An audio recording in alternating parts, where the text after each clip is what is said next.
久しぶりです。前回好きなエラーを出すソフトを作りましたが、今回はオブジェクトの状態の切り替えとかをやっていきます。なぜこんなことをやろうと思ったのかについては動画を見進めればわかるかと思います。目的はオブジェクトの状態の制御を学ぶことですが、正直、それは建前です。本当は論理回路についてやりたかっただけなんです。では論理回路とは何なのかについてですが、自分で取り上げておいて無責任ですが、正直なところ自分でもよくわかりません。ただ学んだ、それだけです。しかし、一つだけ言えるのは、これはコンピューター関係を学ぶ上では大事な内容だということです。現にこれを知らないと取れない資格もあります。これは約2年前に作った論理回路を視覚的に表現したものです。これをベースに今の技術力で新しいものを作りたいわけです。しかし、よくよく考えたらこれを作ってから今までの間に特に目新しいパソコンアプリ開発は行っておらず、試されるのは言語への知識ではなく柔軟な思考でしょう。実演してみましょうか。こうやって回路を選択して入力の状態を設定します。そして確定ボタンを押すまでは出力結果が得られません。なぜかというと、確定ボタンを押した時に入力の状態の判定を行うからです。ですから、確定ボタンを押す前に結果を見ると誤って覚えてしまうリスクもあります。さらに確定ボタンを押したとしても出力が0なら1に改変できてしまいます。なんならノット回路の入力が1つだけってのを知らず、入力2つを判定材料にしています。そしてエクスクルーシブの赤色はメニューに存在しているだけで肝心の中身をプログラミングし忘れています。バッファーがないのは忘れたのではなく単に含めていないだけです。確定ボタンのあったところに出力を置けばさらなる小スペース化ができますが、できなかったため余計に発生したスペースにはヘルプボタンを置きました。こちらがソースコードの一部です。エクスクルーシブの赤色は完全に入力を忘れていますね。生きれていますが、確定ボタンを押した時のメソッドになります。if 文で回路の選択を判定し、さらに if 文で入力のチェックの状態に応じて出力を決定します。今考えると出力結果は0か1の2通りしかないため、出力の切り替えがこんなに面倒な必要はないはずなんですよね。というわけで過去に作ったものについて把握してもらいました。さっき実演して出てきた問題点はこんな感じですね。視覚的に理解するツールなのに回路記号がないのは一体どういうことなんでしょうか。まあ、もちろん当時なんとかして画像を入れようとはしましたが、諦めました。では、着手していきましょう。作ることになった経緯は過去作を超える良作を作ることです。そしてオブジェクトの制御についても学んでいきましょう。環境はこんな感じです。Windows XP で動作させるにあたってはフレームワークを下げる必要があり、そのためには Visual Studio の2022が使えず、2019を選択します。試作と互換性を合わせるために2022を入れたのに、互換性は合わないはフレームワーク3.5が使えないわで散々でした。言語は Visual Basic です。今回は回路記号を使うため、こんな感じで図を作成しておきましょう。線の位置は合わせておきましょう。保存して変更してまた保存してというやり方がいいでしょう。画像サイズは 128×72 のように小さめにして、ペイントで描画します。ノット回路は入力が1本ですから、これだけ手間がかかります。準備できたら、いよいよプログラミングです。フォームのテキストなどの設定です。これは別に記述せずに直接いじってもいいのですが、私の意向により言語化します。おっと、プロジェクトの作成から動画を収録したんですから、使わないともったいないですね。新しいプロジェクトの作成をして、言語とプラットフォームを設定します。Windows ホームアプリケーションにするのを忘れなく、些細なこだわりのためにフレームワークを3.5にしましょう。あとはプロジェクトを作成、部品を配置していきましょう。ボタン1つ、チェックボックス2つ、コンボボックス1つ。GUI ですからテキストを入れます。次に画像を表示するために必要なスクチャーボックスを配置します。大きさは適当でいいです。出力については過去作を踏襲し、そして区別しやすくするためにチェックボックスではなくラジオボタンとします。これはプログラムで制御しますので、オンにしたらオフにならないとかは気にする必要はありません。スクチャーボックスを選択し、プロパテより画像を選択します。インポートを押します。そうしたら先ほど書いた各回路の記号の画像をすべて読み込みます。ご覧いただけるでしょうか。画像が入りましたが、入りきっていないように見えます。プログラムで表示のされ方を制御するにはこのようにすればいいのです。しかし、そんな面倒なことをしなくても普通にプロパスから設定できます。サイズモードってとこをズームにしてください。あとは見た目を調整したり、入力の名前をインプット1、インプット2にしたりしましょう。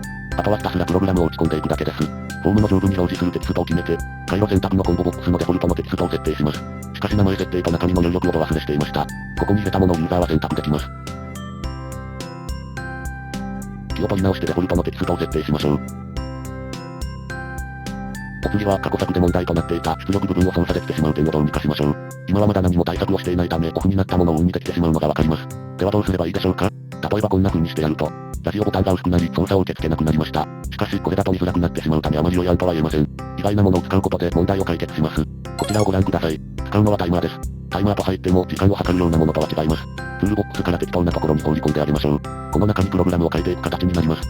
意外な落とし穴ですが、エナブルドはブルーにしておかないと動作しません。一定の間隔でタイマーのキックが発生するごとに状態に応じた動作をします。こういう系は重くなりそうな気もしますが、問題なしとします。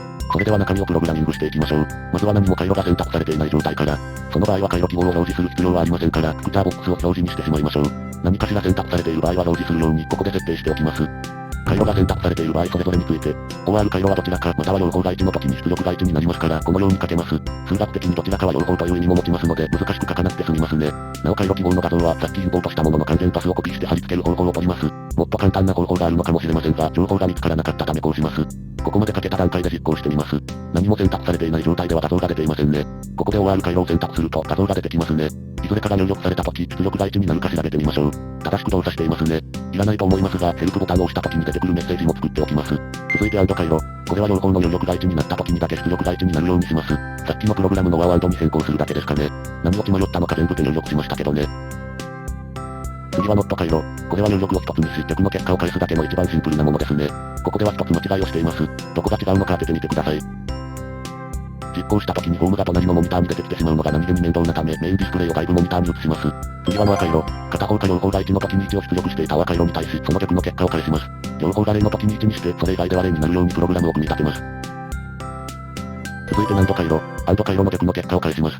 両方が1の場合に0を返し、それ以外の場合は1を返すようにします。ラスト2つです。次はエクスクルーシブ和回路。排他的論にはとも言われ、和回路との違いは両方が1の時に0を返しているところですね。それをどう表現するかですが、すごく簡単にできます。単純に2つの入力が一致か不一致かで結果を分ければいいのですから。そう考えると、これは不一致検出にでも使えるんですかね。ラスト、エクスクルーシブの和回路です。さっきの逆の結果を返すだけです。さっき打ったのをコピペして一部分を改変するだけの方がはるかに楽ですね。さて、プログラムはこれで終わりです。あとは正常に動作しているかどうか確認し、間違いがあれば修正していきましょう。和回路は問題なしですね。出力も勝手に操作できないようになっています。アンド回路も問題なし。しかし、ノット回路では間違いをしていましたね。いらない入力は表示にした方がわかりやすいのですが、なぜかリジブルではなくエナブルドをいじっています。なんなら出力も正しくありません。問題箇所はここですね。すべての場合に0を返すようにしてしまっています。これで実行すると結果は正しく出てくるようになりましたが、邪魔な入力にも消してしまいましょう。しかもなんか他の回路を選択しても入力2が解禁されないんですね。さっき一つ間違いをしたと言いましたが、二つも間違っていたようです。このエナブルドをビジブルにしたことで、同時表示の切り替えができるようになりました。これで実行してみましょう。ちゃんと入力2の表示は正しく働き、出力も問題ないことがお分かりいただけます。他の回路も正しいかどうか調べます。多分合ってます。一応完成したのですが、これはフレームワークを下げて作りました。せっかく Windows XP に対応しているのですから、その環境でも動作確認をしてみましょう。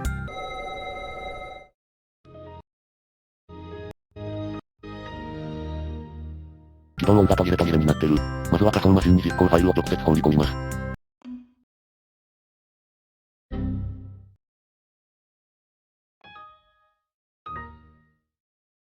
前回作ったものを実行してみました。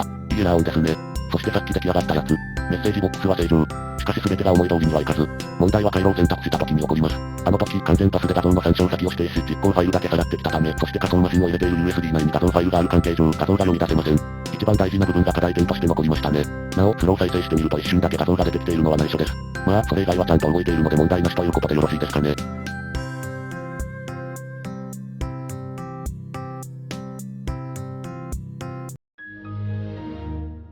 というわけで実行は以上です。次回は多分乱数関係の何かを作ります。動画更新の遅い私が計画通りに進行できればの話ですけどね。ではまた次回の動画で。ご視聴